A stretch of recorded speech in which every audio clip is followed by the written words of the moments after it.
Super épisode 7 accompagné de Corinne Vanier, physiothérapeute. Aujourd'hui, on a été quand même un peu déboussolés parce que c'était une condition qu'on connaît pas, qu'on n'apprend pas puis qu'on traite pas. Donc, on vient parler d'une infection transmissible sexuellement qui perdure dans le temps et ses répercussions sur le confort.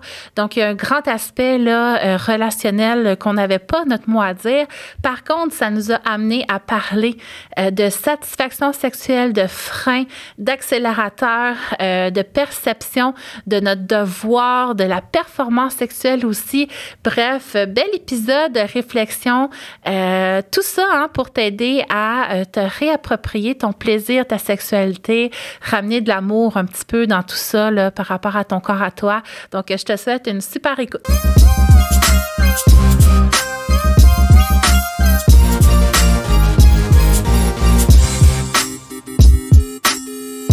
Bienvenue à ce 7e épisode du Canal Vaginal. On est encore en compagnie de Corinne. On s'amuse-tu bien avec Corinne?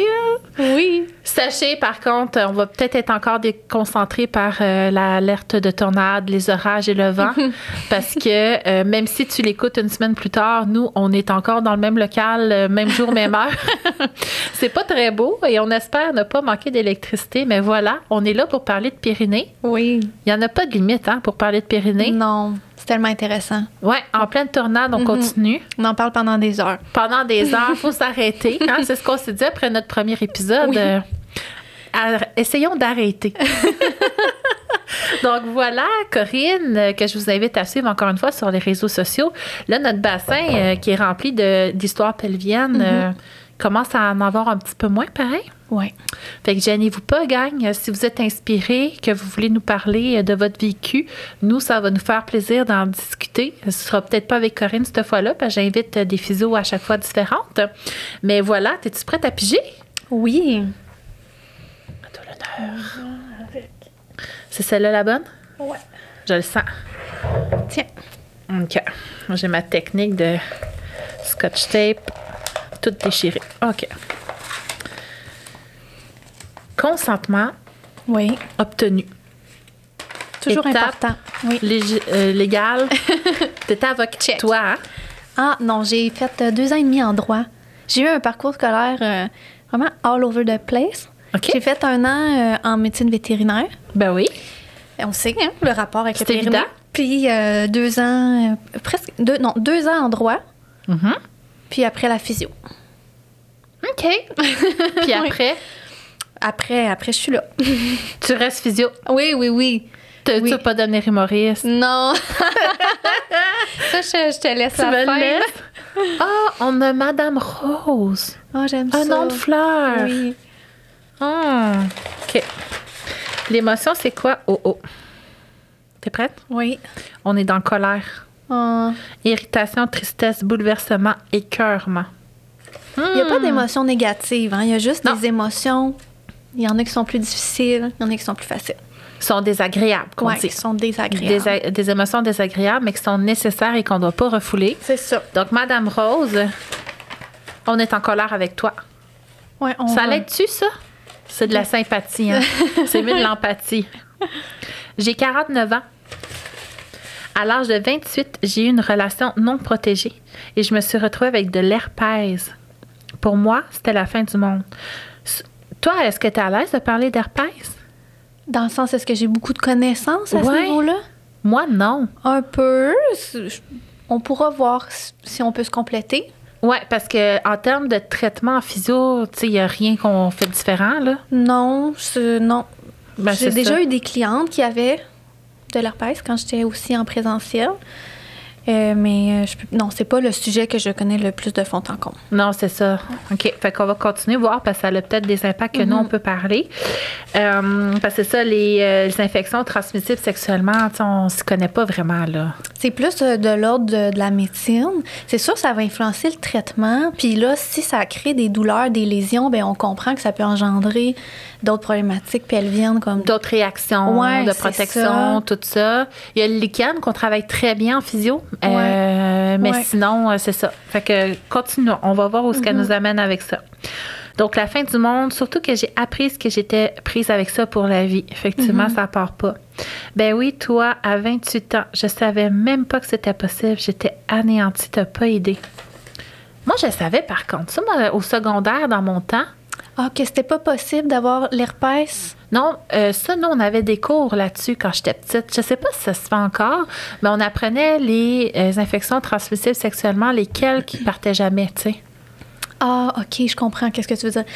Ben, c'est un peu comme les feux sauvages, ça bouche, hein? C'est ça. Fait que, ben, c'est le même virus, entre guillemets, parce que je peux pas dire c'est pareil. Mais c'est ça, je pense que, tu sais, en tout cas, moi, à l'école, as-tu eu ça? T'es plus jeune que moi? Ben oui, je me souviens qu'on a eu des cours d'éducation sexuelle. C'était la grosse base. Mais oui, ça me dit quelque chose. Comment mettre un condom? Ouais, avec le truc en bois, là, le pénis en bois, le condom, ces choses-là. En tout cas, nous avait bien convaincus, là, avec, tu sais, c'était vraiment comme la sexualité, c'est une tonne de maladies. Ben, c'était comme le régime de la peur, là, tu sais, vous pouvez tomber enceinte. Ouais, mais moi aussi, c'était ça quand j'étais au secondaire.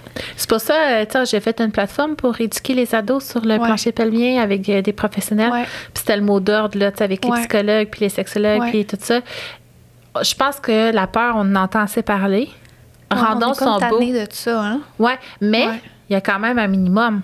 Parce qu'elle, sûrement que si elle avait su que tu peux attraper le VIH, tu peux attraper l'herpès, puis que ça part plus après. Tu penses qu'elle se serait protégée? Peut-être elle savait pas que son partenaire l'avait. Hey, t'imagines-tu? Tu sais, moi, j'en connais plein pas qui un se protègent consentement, pas. On le sait toutes, là. Ouais.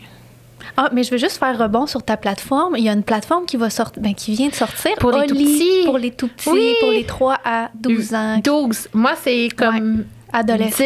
10 à 17, mettons. Oui, fait que ça se complémente bien. Oui, ça se complémente bien. Fait que c'est un autre langage, là. Dans la plateforme, tu apprends à frencher. Tu sais, c'est vraiment comme la base. Mais c'est rassurant parce que c'est la première fois que tu frenches. Tu sais pas comment faire. Tu t'apprends, mais c'est le fun, tu sais, d'avoir eu une petite base, là. Oui. Bon, OK, on continue-tu, là? Oui, on continue. Pour moi, c'était la fin de ma vie sexuelle. Il y a 28 ans, séparée, 2 enfants, en sentant que j'avais encore toute ma vie devant moi. Effectivement, c'est tout petit, 28 ans. J'ai appris à vivre avec la première fois que j'ai eu à le dire à un partenaire. Oh, quelle pression, hein? La fin du monde, la honte, ouf, que ça a été difficile. Et le pire, c'est que lui a eu peur et y est parti.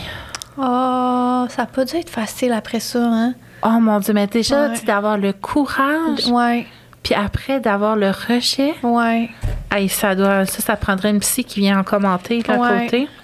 Maintenant, avec l'expérience, je peux dire que sur plusieurs hommes, seulement 3 fois, ça a été un facteur qui a dérangé. Ils sont partis. Et c'est pas avec fierté, mais j'en ai eu des partenaires. Donc, juste 3 fois. Elle a dit qu'elle en a eu plusieurs. C'est pas tout le monde. Ben non, puis on peut, tu sais, je pense qu'on sait quoi faire pour éviter de transmettre la maladie, c'est-à-dire se protéger. Fait que exactement. 8 ans seul, ensuite 15 ans avec le père de ma plus jeune. Et lui ne s'est jamais protégé, il n'a jamais rien eu. Et voilà, il y a 2 ans, je me sépare à nouveau. 47 ans, je recommence. Même à 47 ans, il y a eu bien du monde qui ne connaissent pas ça encore et c'est bien surprenant. OK, pour vrai, depuis ça, à ce qui paraît, aucun lien, mais bon, je suis ultra fragile. Bon, là, on tombe dans le physio. Ultra fragile, souvent des douleurs, rougeurs, super sensibles, fait qu'on va en parler. J'ai du mal à avoir une sexualité épanouie à cause de ça. Intéressant, parlons-en. Je trouve qu'on n'en parle pas suffisamment. Il y a plein de femmes qui ont des problèmes à ce niveau-là. Pas nécessairement l'herpès, mais sécheresse, douleur, inconfort. Devrait avoir un peu plus d'infos sur notre santé vaginale. Hey, on est-tu là pour ça? Oui. Canal vaginal, on est là pour ça. Je peux vous dire qu'encore à ce jour, je trouve ça difficile. J'ai appris à vivre avec. J'ai dû accepter cette maladie, mais Colin, que j'envie les femmes qui peuvent s'amuser sans douleur et sans crainte. Oui, c'est ça. Ben, c'est ça que je nommais un peu au début, hein, les lésions, s'ils sont douloureuses.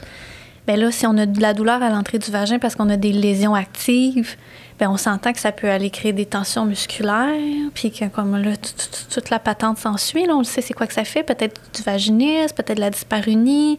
Ça, ces lésions-là, tu me diras ce que tu en penses, mais quand ça cicatrise, On doit faire du tissu cicatriciel, les petites adhérences. Ben c'est ça, j'allais dire. Ouais. Moi, dans le fond, ce que je vais comparer un peu, parce que ça vient par force, justement, là, par crise aiguë puis latence, un peu comme les feux sauvages, hein, justement, qu'on peut avoir. C'est un virus similaire, mais un peu comme les infections vaginales. Tu sais, après une infection vaginale, tes tissus qui ont été en inflammation, qui se sont bataillés finalement pour guérir contre le parasite, le champignon, la bactérie ou le virus, ben, tu te ramasses que tes tissus sont un peu rigidifiés.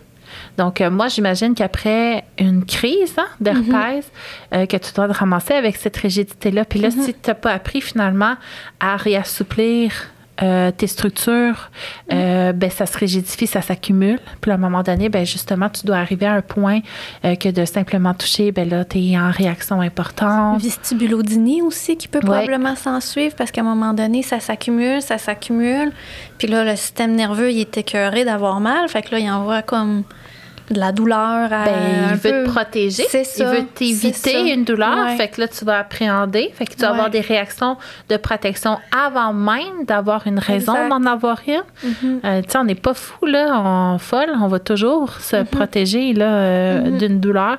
Fait que c'est sûr qu'il y a tout un... Mais là, tu sais, avec ce qu'on lit là aujourd'hui, tu sais, c'est sûr qu'il y a un côté, j'irai voir une sexologue pareil. Ah, ben vraiment, parce que, tu sais, comme tu as dit, c'est en phase, il y a une phase de latence où il n'y a pas de lésion. Donc, corrige-moi si tu penses le contraire. Je sais pas. Je pourrais pas te corriger. Moi, je pense que quand il n'y a pas de lésion, on ne peut pas la donner. Il faut qu'il y ait une lésion active pour l'attraper puis la donner, me semble. C'est comme un feu sauvage. Et là, je mettrais pas ma main au feu. Mais moi non plus. Je trouve que c'est pas fou. Mais je pense que c'est ça. Puis honnêtement, si pharmacien savent ça, sûrement, oui. Médecin, aussi, infirmière, s'il y en a un de vous trois qui nous écoute, là, pouvez-vous nous le dire? Je le rajouterai en gros. Attention, sachez que l'herpès se transmet tout le temps parce qu'effectivement, on ne sait pas. Ouais, si ça se transmet tout le temps, là, on peut comprendre que c'est un frein. Là. Mais son chum, il l'a pas eu pendant 2 ans non protégé. Non, ben c'est ça, mais elle avait-tu des crises? Est-ce que, tu sais, il faudrait savoir comme la méthode de transmission. Ou l'infirmière quand on a besoin. C'est pas qu'elle apparaisse, poup! Dès que notre cerveau, là, il a l'esprit occupé, là. J'écoutais un podcast d'ailleurs avant d'arriver ici sur le désir sexuel, c'était bien intéressant. Puis elle disait que notre organe principal de la sexualité, c'est notre cerveau. C'est pas notre vagin ou notre clitoris. C'est lui qui module la réponse sexuelle, qui va faire naître le désir, l'excitation sexuelle, toute la patente. Fait que c'est sûr que si on a des freins, puis que là, on est comme toujours en train de penser à notre herpès, ben là, ça tue le désir, puis ça peut influencer l'excitation sexuelle. Pas juste ta sexualité. Entrer en contact socialement. Ben, en relation avec des potentiels partenaires, tu appréhendes le moment va falloir y dire, tout ça. Là. C'est sûr que c'est gros. C'est pour ça que je te dis, moi, on dirait que là, à lire ce que je lis là, tu sais, oui, il y a une composante de physiothérapie où est-ce qu'au niveau des tissus, moi, je pense qu'au niveau douleur, on est capable de venir travailler puis améliorer grandement sa satisfaction sexuelle, son confort, puis qu'au moins, tu sais, que les tissus s'engorgent bien, tout ça, mais il y a une grosse composante, là, que là, avec elle, j'irai en sexo. Puis on en parlait avant d'entrer en micro. Quand est-ce que la sexologue embarque en thérapie avec nous à différents moments, mais elle embarquerait vite. Oui, bien, je pense que ça dépend vraiment ça dépend de chaque professionnel parce que chaque physio, on l'a dit dans les autres épisodes, ont leurs propres compétences, se sont formés. Il n'y en a pas un qui est pareil comme un autre. Fait que je pense que c'est de reconnaître sa limite comme thérapeute, comme physiothérapeute, puis dire, ben là, je pense que là, je peux plus l'aider sur tel puis tel élément. Puis clairement, tel puis tel élément contribue. Fait que comme moi, j'ai une grosse clientèle de douleurs sexuelles, ça arrive qu'en fin de traitement, j'ai fait toutes mes modalités de physio. J'ai donné des trucs pour essayer de gérer le stress, essayer qu'ils identifient leurs freins, justement, leur accélérateur pour leur désir. Mais si après, il y a des choses qui dépassent mon champ, genre j'ai un historique de trauma, genre des gros problèmes relationnels, bien là, je me sens plus du tout outillée. Là, fait que là, mais je me sentirais pas outillée. En termes de trauma relationnel, je serais pas suffisante. J'aurais besoin de quelqu'un qui m'aide. Mais peux-tu nous en parler des freins puis des accélérateurs? Je trouve que ça a l'air super intéressant. Puis c'est pas un discours que moi j'ai. Ben moi, je vais l'expliquer à toutes parce que Dans le fond, c'est comme une voiture avec une pédale d'accélérateur puis une pédale de frein. Puis ça, c'est, on pourrait dire pour le désir, mais aussi pour l'excitation sexuelle, qui est comme plus la réponse physiologique. Le désir, c'est plus comme la mentalisation, là, si on veut, de vouloir avoir des rapprochements sexuels. Nos accélérateurs, c'est nos turn-on. Fait que c'est ça qui va nous exciter, faire monter le désir, faire monter l'excitation sexuelle. Puis la pédale de frein, c'est les turn-off. Fait que tout ce qui va peser sur plus des choses qui vont inhiber là, le désir puis l'excitation sexuelle. Puis ça, c'est super large. Là. Ça dépend de chaque personne. Personnel. Le stress, la charge mentale, ça peut être environnemental. Mon partenaire, il pue, ça me turn off. La laine. N'importe quoi qui est un frein, il n'y a pas de bonne ou de mauvaise réponse. C'est typique à chaque personne. Puis il faut adresser les deux. Je peux pas faire avancer mon auto si je pèse sur ma pédale de frein est enclenchée, mais j'ai beau essayer de mettre des accélérateurs, des jouets sexuels, de la porno, name it, ça l'avancera pas plus. Là, il faut avouer qu'on a tout en tête nos freins, là. On le sait, c'est lesquels nos freins, mais des fois, on le sait pas tant. Des fois, c'est pas si clair. Moi, c'est-tu un de mes plus grands freins? Tu veux-tu le savoir? Oui, go, vas-y, ça m'intéresse. Entendre quelqu'un mastiquer. Ça, c'est une phobie, OK? Mais moi, ça peut me rendre agressive. Fait que mon plus grand frein...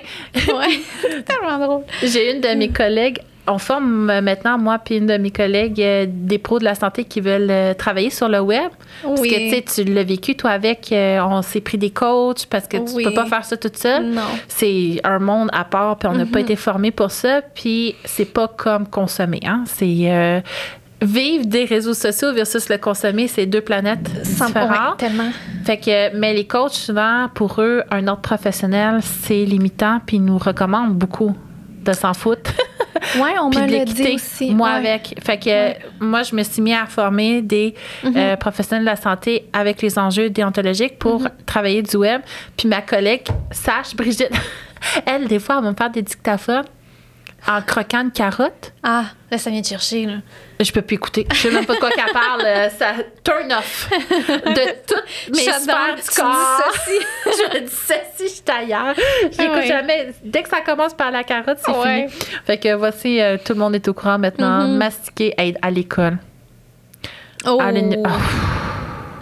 La salle à dîner. Ah non, mais oublie ça, là, c'est à la maison. Mes enfants, moi, ils ont-tu appris à manger la bouche fermée assez jeune? Mon gars d'1 an, il me ferme sa bouche en mangeant, là. Il est en danger. C'est ça. Petit bébé poulet. Fait que accélérateur, je trouve ça vraiment intéressant. Ouais. Puis toi, je sais que tu te formes beaucoup, justement, sur le désir.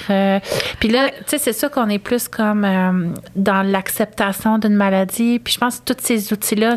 ça dépasse, je pense, la portion éducationnelle que j'essaie d'offrir à ma clientèle comme un gros volet éducationnel qui sont comme les bases que j'ai l'impression que tout le monde devrait savoir, particulièrement quand on a des douleurs aux relations sexuelles, parce que ça va bien au-delà de l'aspect physique. Mais pour vraiment aller comme faire un travail en profondeur, c'est sûr, ça prend une professionnelle outillée pour ça, là. Oui.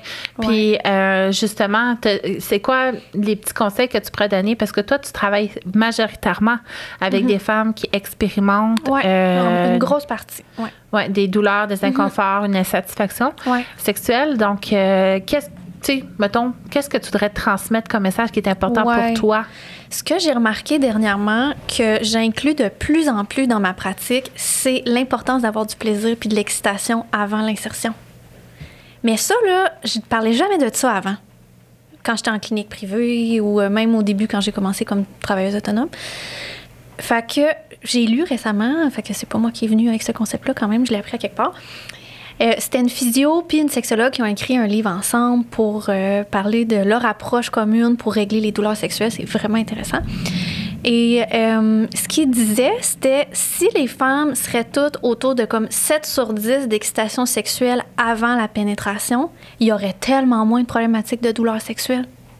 Fait que maintenant, là, je mets vraiment d'emphase là-dessus aussi, là, comme c'est vraiment important que tu sois excitée avant d'entamer la pénétration. Genre vraiment, vraiment. Parce qu'avant, j'avais toujours des résultats partiels. Mais pas toujours, mais souvent. Genre, les femmes arrivaient puis me disaient c'est plus confortable, j'étais à 2 sur 10, mais il n'y avait pas du gros fun. Là.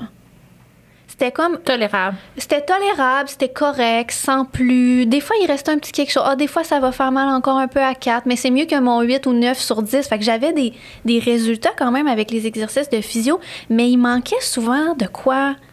Pour que ce soit comme, mettons... Je t'épanouis, j'aime ça, ça va bien. Wow! Sans qu'on y pense, là. Ouais. Que ce soit naturel puis le fun d'un coup. Ouais, genre, je t'épanouis dans ma sexualité, j'ai envie d'avoir une pénétration avec mon partenaire, c'est pas juste comme ordinaire. Là. J'ai envie de te parler de Freud.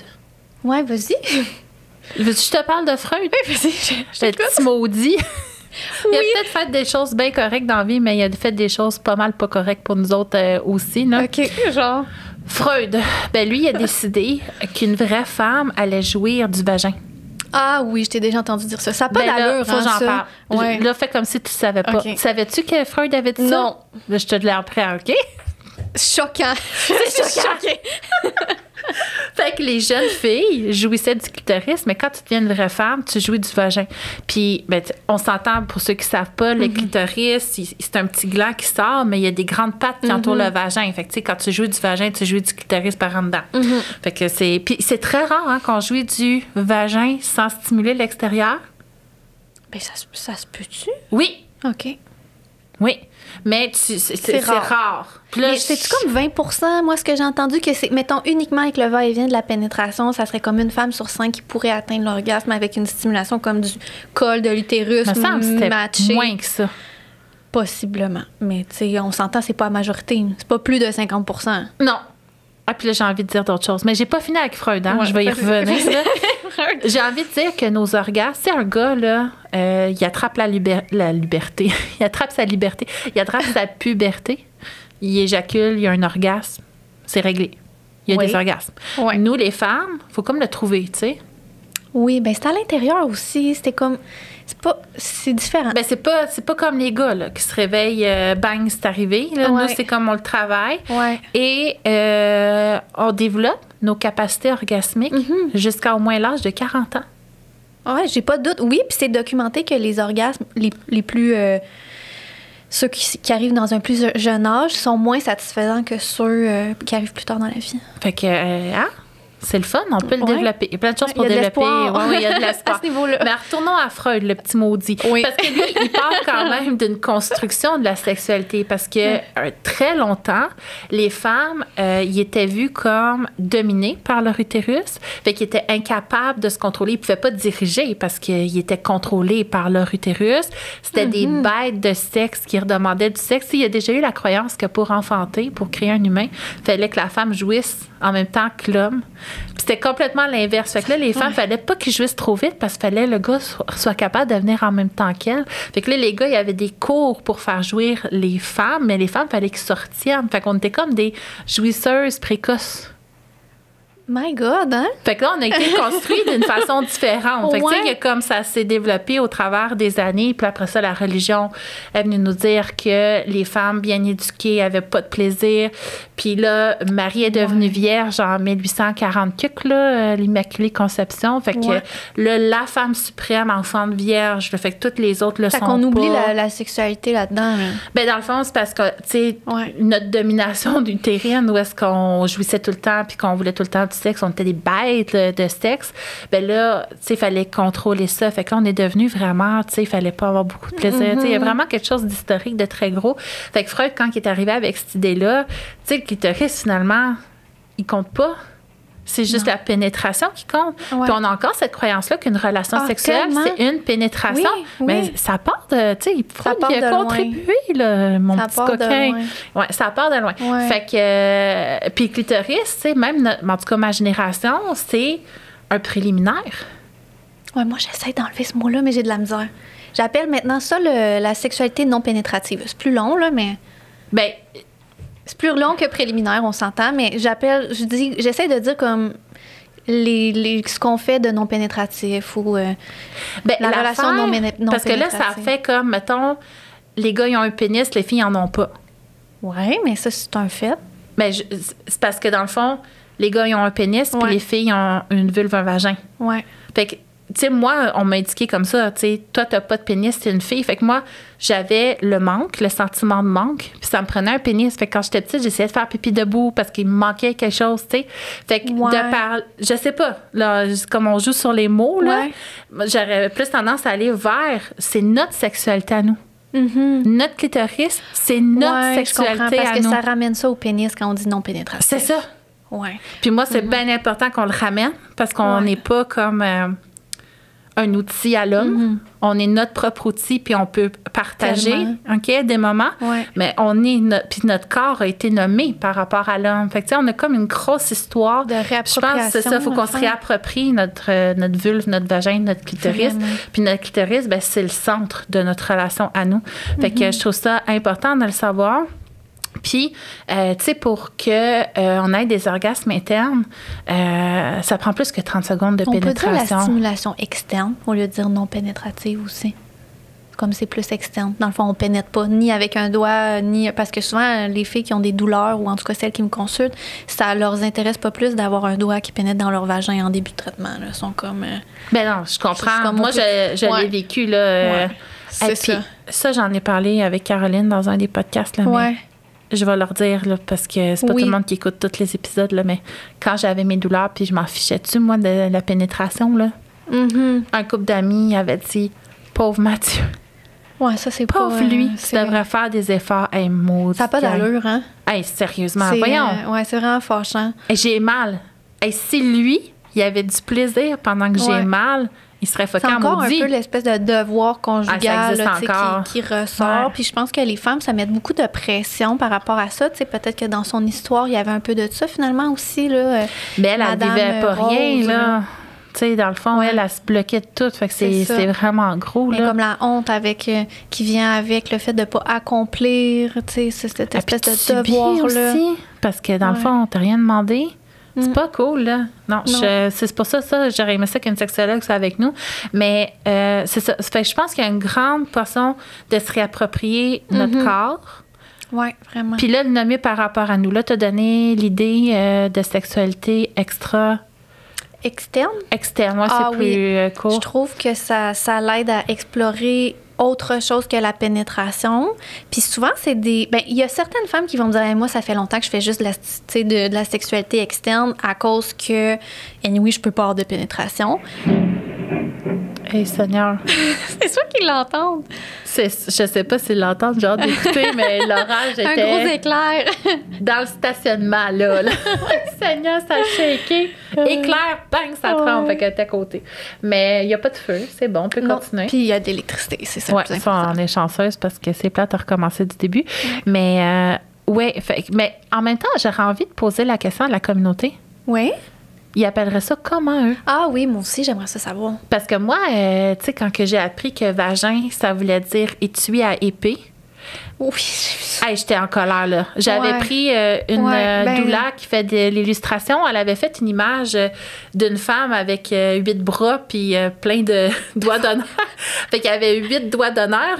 Puis j'y avais demandé de prendre l'image parce que, voyons, quand on a appelé mon corps par rapport aux hommes. Fait tu sais, dans le fond, mon vagin, il existe pour les hommes. Tu sais, il n'existe pas que pour moi. Hey, j'étais en colère. Fait que là, j'avais vraiment dit, moi, je dirais plus le mot vagin. Puis, tu sais, plus jamais. Ouais. Et finalement? Ben, il y a justement, je disais, OK, là, moi, j'étais vraiment comme, dans théorie, un canal vagino-utérin. Tu sais, j'étais vraiment comme super plate, là. Tu sais, c'est comme pas poétique, là. mais c'est, dans la communauté, ce que les filles ont dit, c'est tu peux juste dire vagine. Ouais, comme au féminin. Fait que, tu sais, c'est comme si tout d'un coup, OK, peut-être que l'origine, c'est mon vagin, c'est un trou à pénis. En plus, c'est masculin, pas un vagin. C'est pour les hommes. Ouais. Fait que si tu t'imagines, on dirait que ça revient à moi. Puis même clitoris, utérus, on dirait que ça redevient à moi. T'as raison. Moi, j'aime ça. Ouais. Fait que ça fait partie de mon show d'humour. Là, on en parle, puis c'est pas drôle, là, mais à la fin, on crie vagine, tu sais. Fait que je brainwash la société. À un moment donné, tout le monde va dire vagine. C'est mon rêve. Fait que si on revient à Madame Rose... Oui, ben Madame Rose, qu'est-ce qu'on disait? Ben, il faut qu'elle se réapproprie plus sa sexualité, puis qu'elle identifie ses freins, puis qu'elle travaille avec ça, d'après moi, en sexo, mais en physio, si elle a des douleurs physiques, ça peut être adressé définitivement en physio. Absolument. Fait que c'est ça. Mais, puis ça nous puis a des amené, blocages qu'elle traîne depuis longtemps. Hein. C'est souvent ça, les femmes, ils traînent des blocages depuis des années, là, des croyances par rapport à leur sexualité. On a tellement à déconstruire. C'est comme un nœud, là, tout pogné en dedans. Là, puis, mais je trouve que ce qui aide vraiment, c'est de recentrer ça sur le plaisir. Oui. Mais n'importe quoi dans la vie, puis on en parlait, ça aussi, en 2 micros. Maintenant, toi, quand tu prends des décisions, si tu n'as pas de plaisir ou tu n'es pas excité à l'idée de ta décision, c'est que c'est pas la bonne pour toi. Ouais. Puis c'est vrai que moi, je fonctionne aussi comme ça. Fait que moi, l'idée d'aller, par exemple, sur scène, faire de l'humour, ça m'enchante, ça me drive, ça m'anime. Fait que je pense qu'au niveau sexuel, puis n'importe quoi, tu sais... Vraiment. Puis c'est ça, c'est à déconstruire aussi, parce qu'on est éduqué, on est conditionné finalement à servir. Oui, puis à être des people pleasers, à dire oui, à faire plaisir à l'autre. S'adapter pour que l'autre soit à l'aise.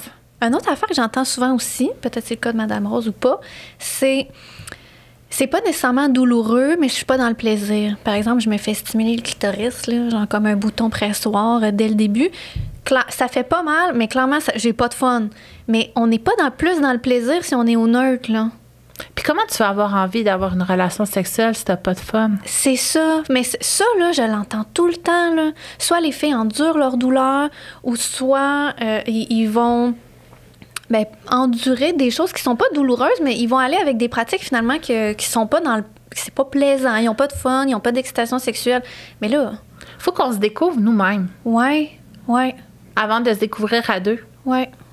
Oui, il y a la masturbation thérapeutique aussi que je vois des fois, souvent en fait, proposer à mes clientes, que ça aussi c'est comme nouveau. Je me sentais, je pense, pas outillée de parler de ça avant, puis c'est le fait de me former avec d'autres physios, puis là je me suis aperçue qu'il y a d'autres physios qui parlent de ça dans la vie.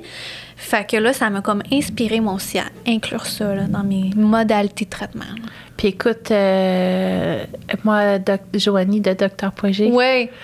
Ça a été ma première expérience de scène. Puis tu sais, moi, après ça, je suis restée, puis je l'écoutais, puis elle présentait tous ses jouets, là. Mm-hmm.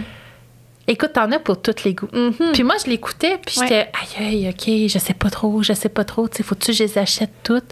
Mais je pense que ça fait partie de se découvrir aussi. Ouais. Qu'est-ce que j'aime? La pression forte, la pression douce, la rapidité, la vibration, le tapotement, l'air, tu sais. Il y a tellement de choses possibles, là.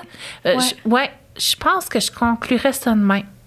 Je pense que ce que j'aimerais que les filles retiennent de cet épisode-là, c'est de se découvrir. Oui, je suis d'accord. Dans le plaisir.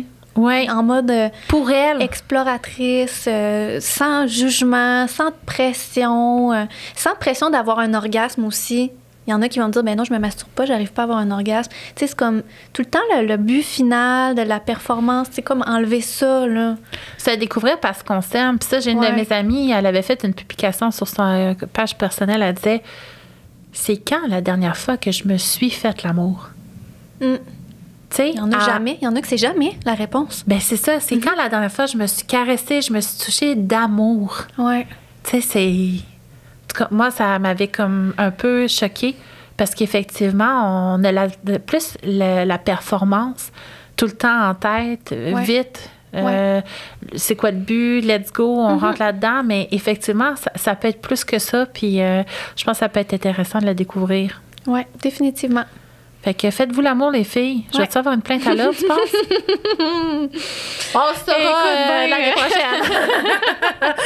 En tout cas, on finit ça demain. Oui. Aimez-vous. Oui.